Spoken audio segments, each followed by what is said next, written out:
Hello, good morning guys. So, nandito pala kami ngayon sa loob ng HKR, yung dinideliveran namin. So ngayon palabas na kami guys. Ngayon tingnan nyo guys, so nipapakita ko sa inyo yung mga magagarang sasakyan ng Toyota. Kita nyo naman oh. So guys, yung mga gusto kong bilhin na sasakyan, napakaganda nito guys. So, yung mga nakaharap dito sa akin, ito yung mga luxury car nila. Yan oh. Napakarami nito guys na mga sasakyan nila. Yung dati nasa car carrier pa ako, dito kami nag-unload at naglo-load ng mga sasakyan. Ini-deliver namin sa mga sa mga kliyente tulad ng iba't ibang lugar. Yung dati pa ako sa Emilay. So ngayon ipapakita ko sa inyo kung gaano kalaking garahe nila dito sa Santa Rosa. Yan oh. Yan po ay garahe ng Santa Rosa yan guys. Hindi pa kasama yung Batangas niyan ha. Napakadami niyan. Nung kami ay nasa Emilay pa, diyan kami kumukuha ng pangarga. Dinideliver namin sa mga dealer guys. Yun, nakakamiss yung nasa car carrier pa ako. Ngayon hanggang tingin na lang hindi na ako makaka-drive dyan. So, sa dami niyan no. So, yan ang garahe ng Santa Rosa Toyota.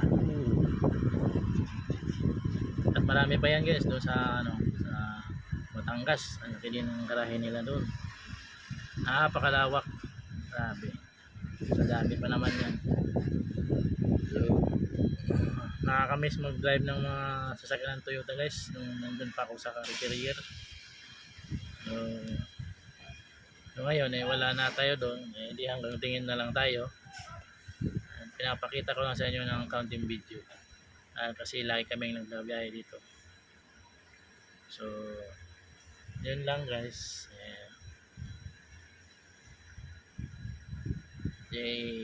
Nakakamiss lang kasi makikita mo yung mga dati mong tinatrabahoan. Ngayon nadaanan mo lang kasi iba ng company ang binadrivean mo ngayon eh.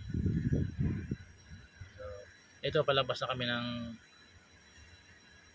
garahe ng Toyota. Pa-exit na kami. At pauwi na din ako ng planta. Yan, malapit na kami sa nila, yung gate exit nila. Tingnan nyo guys.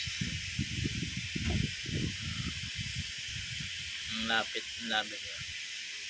So yun guys, dyan lang hanggang dyan lang yung video ko.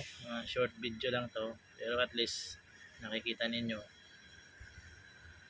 sa maliit na video. So guys, don't forget to subscribe my video, follow and share. Maraming salamat guys. Thank you.